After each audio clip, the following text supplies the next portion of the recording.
Yo, yo, what's up, family? Black man power, black woman power, black child power is KLX, UBVOA with another episode of Take Charge of Your Life, take charge of your day, take charge of your mind, take charge of your mental attitude, alright?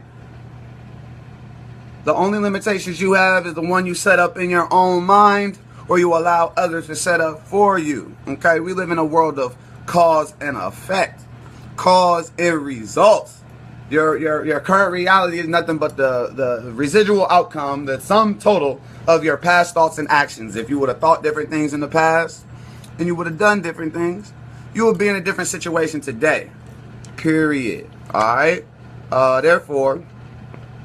Therefore, you know, it's my duty to make sure and hold myself not only accountable, but hold my viewership accountable on what's necessary in order for us to actually take charge of our life. Because some people, you know, I get my messages and my feedback and comments on my videos. This is episode 18 now. People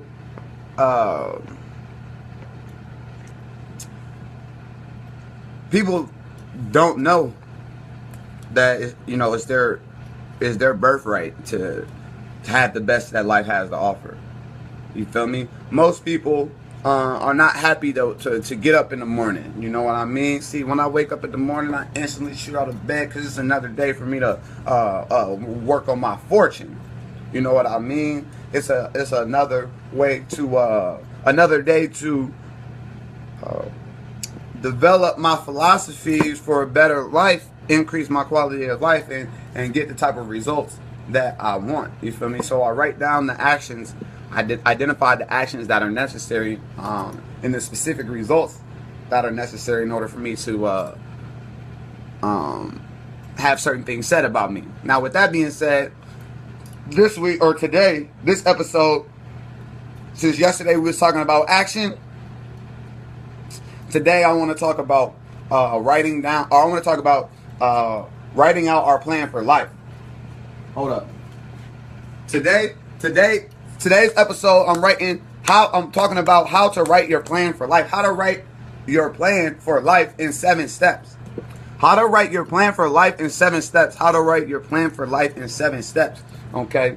This information was systematically extracted from the Zig Ziglar's institution and his philosophies that he helped over 1 million people go from generational poverty to generational wealth in one lifetime, or achieve multiple goals and dreams. And apparently this is the strategy that I'm about to give you all these 7 steps. This is a strategy that you can use and implement to achieve any goal.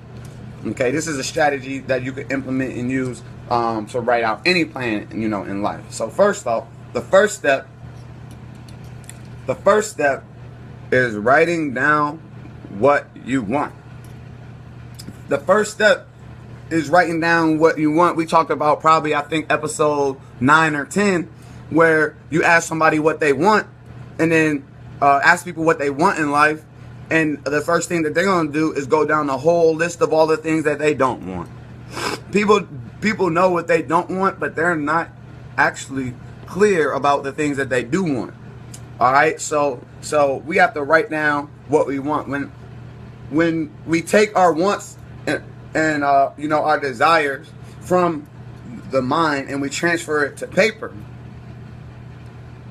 then it's a certain level of seriousness that comes to that. And then when you're writing, it's like you wouldn't even really write something that you don't want, right? But if you're just keeping your dreams or goals, or you're trying to do these 7 steps in your head, then it's going to be a lot of distractions, a lot of influences that's going to come in and make you think and move, you know, certain ways, which might not be heading you towards your original intended destination. So write down what you want, period. Like I'll show y'all this. Hold up.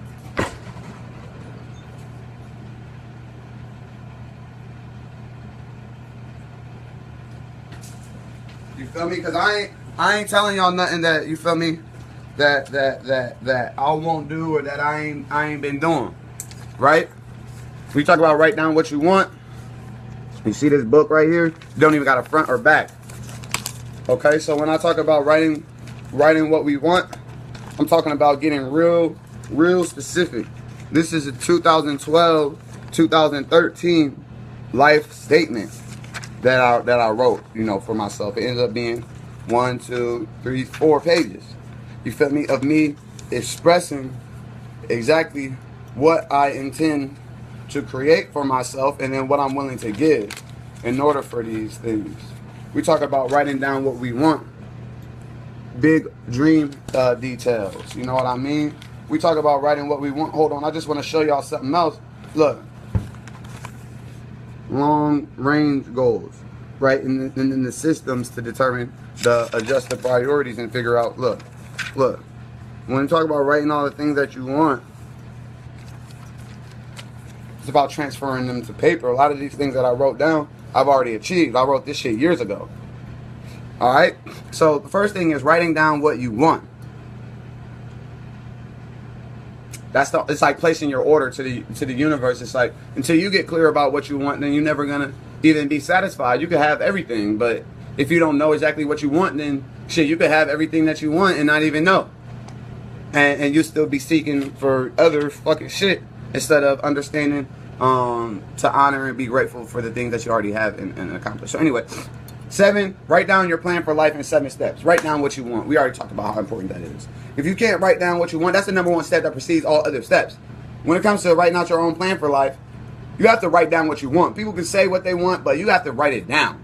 When I go to people and I'm doing my one-on-one consulting, and I'm doing you know, seminars and motivational speeches and all these types of things, and I'm doing transitional coaching and all that, and people are telling me how serious they are about, you know, their life and their future, and how my actions inspire them to dream more, learn more, do more, read more, become more, have more, experience more, serve more. And then I tell them to go grab it. I'm like, I bet, go grab your list of goals, though. You feel me? Like, so then I can help you with this organized plan to achieve, you feel me, your top 3. I tell people, like, yo, go grab your list of goals. Like, yo, I'll wait. And then they like, damn, list of goals? I don't even have that. I'm like, oh, okay, yeah, so this we got to start here. You say you got goals, but they're just ideas or dreams, hopes, and wishes until you transfer them to the paper, period. So write down what you want. That's the first step to write out your plan for life, according to Zig Ziglar. The second point is attach a date for its achievement. All right, it's something real powerful about attaching a date to a specific goal or dream that you have. Because when you attach that date, it's your subconscious working on the other many different ways in the world that's unseen, that energies can be manipulated to bring about your greatest good. When you attach a date for achievement, then it applies that pressure for you to act on the things that you said you was going to do. So step 1, write down what you want in life. You feel me? Step 2 was attach a date for its achievement. All right.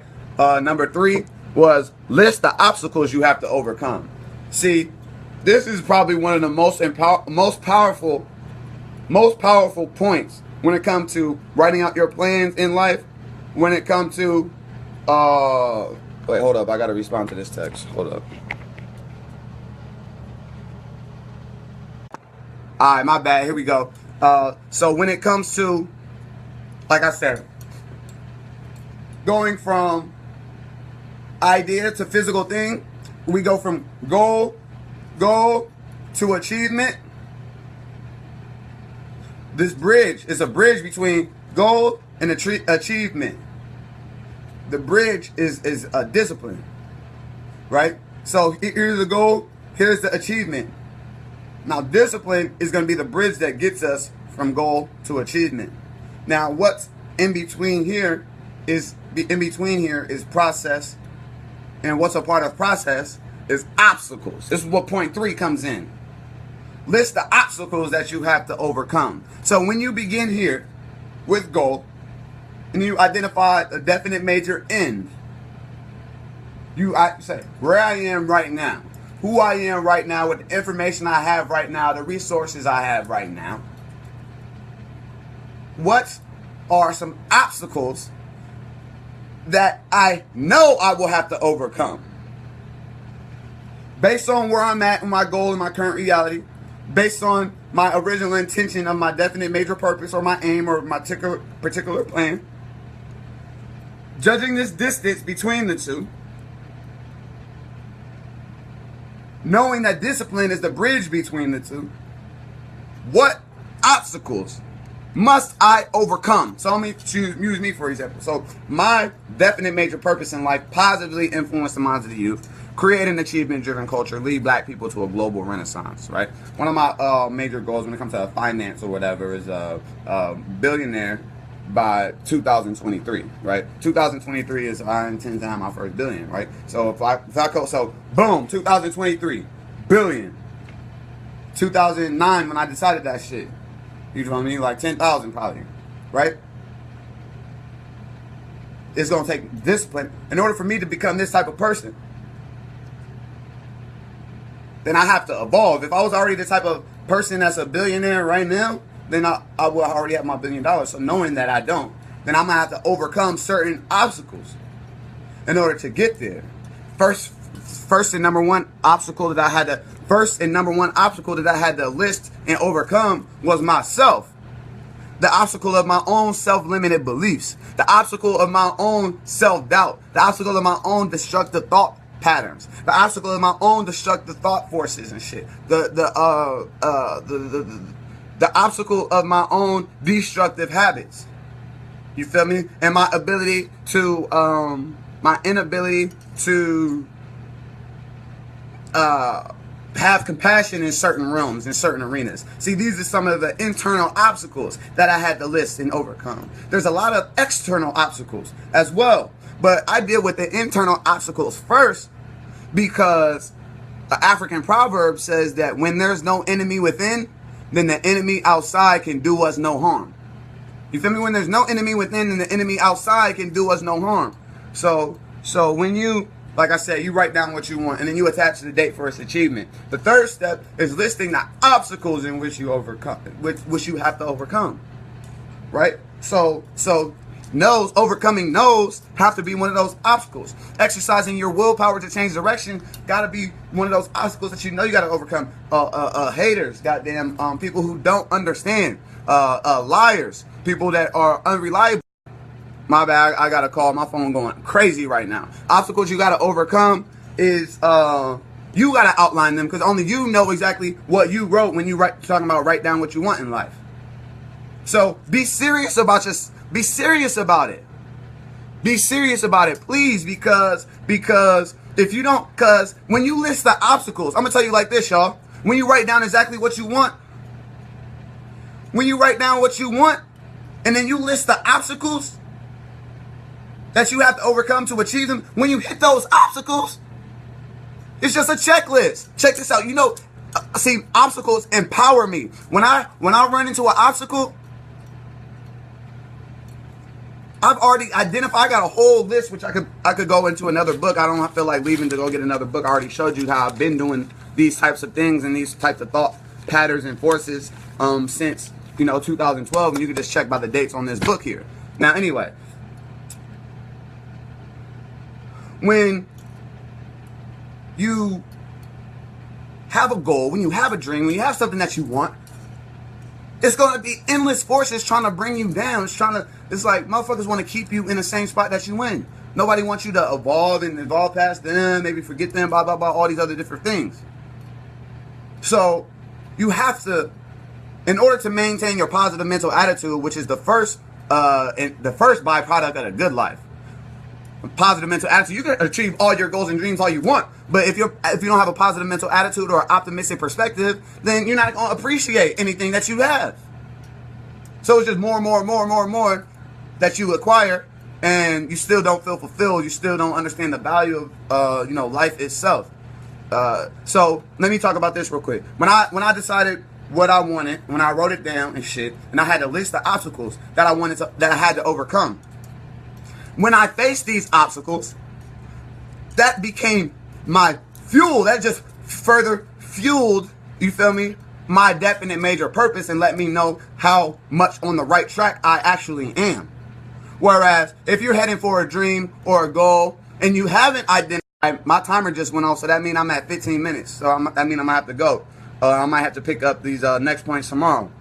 So I just gave y'all 1, 2, and 3. Write down what y'all want, attach a date for its achievement, and list the obstacles that you have to overcome. Tomorrow, I'm going to go over identifying the groups, people, and organizations you need to achieve your goal, identifying the skills and knowledge that's required, setting a plan of action, and then listing the benefits of what's in it for you. But let me prove this last point about obstacles being your fuel versus being something that paralyzes you, right? Because if you head towards a goal and you haven't already identified as obstacles, when you reach that obstacle, you're gonna take it personal.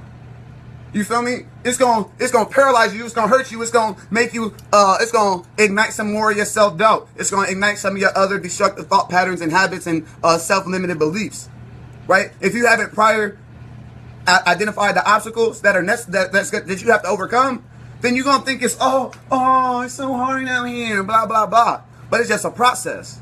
It's just a process. The process of evolution, in order for you, success is something that you attract by the person you become. You feel me? So, and what you become, who you become, is better than what you get. And so, it's a process. It's a process to become that person. So, like this. So one of the things and one of the results and things that I wanted is to be called the greatest of all time, right? And so then it's like, okay, if motherfuckers I want to be called the greatest of all time, then what results are necessary? What results are expected of me? To be the most powerful, wealthiest, influential black man that ever lived. Arguably that ever lived, and without a doubt, the most powerful, wealthiest, influential black man of the 21st century. So if this is what I intend, what results are necessary? What date do I intend to be able to remeasure some of these things? And what obstacles do I have to overcome? So in the realm of like a Black Messiah realm, like obstacles that niggas have to overcome is like COINTELPRO and a whole bunch of other shit that come along with that. But one of the things with a specific incident, right? Earlier this year, I got false accused. They tried to charge me with a felony in Virginia. I don't know if, matter of fact, it was last year. I just had trial this year. And I beat that junk. Which is the second time I had to beat a felony. I've been to jail like 10 times and a whole bunch of shit, but I don't got no felonies or nothing like that. But anyway, yeah, damn, see, my phone, I just got another call. My phone's fucking, hold up. Since I already intended on where I wanted to go, and then I studied the people who've been there, I studied the people and I studied the process, right? If I decide I want to be great, and be called great, not calling myself great, but my actions be called great, then I know that what comes along with that is a lot of slander, a lot of hate, a lot of blah, blah, blah. So then when I study people whose actions are also called great, I see that they were falsely accused. They were falsely accused of some shit that they didn't do. And then they had to be put on a hot seat and almost defend a position that they shouldn't even have to defend in the first place because they didn't do the shit. Right? So when I was falsely accused earlier this year or last year, I knew I was 100% innocent, and them fucking crackers came at my crib at after midnight, trying to fucking harass me and lock me up, serve me these fraudulent warrants and all that. When that shit happened, you feel me? When I got tased by the police 8 times in my back and half my chin split open, and I opened my eyes and I'm laying in a puddle of my own blood. These is already obstacles that I listed that I needed to overcome. So, which is why you can't spook me out and shit. You feel me? I know that I'm not my body. I know that I'm not my mind. You feel me? I am the awareness that I'm aware that I'm in my body. I'm aware that I have a mind. And that very awareness is who and what I am. You know what I'm talking about? And so, me being able to foresee and forecast certain obstacles that I'm going to have to overcome in order to achieve what I want in life allowed me to maintain my positive attitude. It turns into that fuel for my fire. You know what I'm talking about? I'm going way over time. Let me check these comments. People don't be commenting on my shit. They just be watching. Anyway, truth, true, love you, king. Yeah, love you, black. You speak so much truth, brother. Black excellence and black liberation. Yeah. Yeah. They know what time it is. It's KLX. This episode 19. Take charge of your life. Take charge of your day, your mind, your mental attitude. Y'all catch me tomorrow at 12 noon, 12 noon Eastern, 11 Central, 9 Pacific. Take charge of your life. And remember this. The only limitations you have is the one you set up in your own mind, or you allow others to set up for you. Right? Right? Don't wish it was easier, wish you were better. Don't wish for less problems, wish for more skills. Don't wish for security, wish for adventure. Don't wish for less challenge, wish for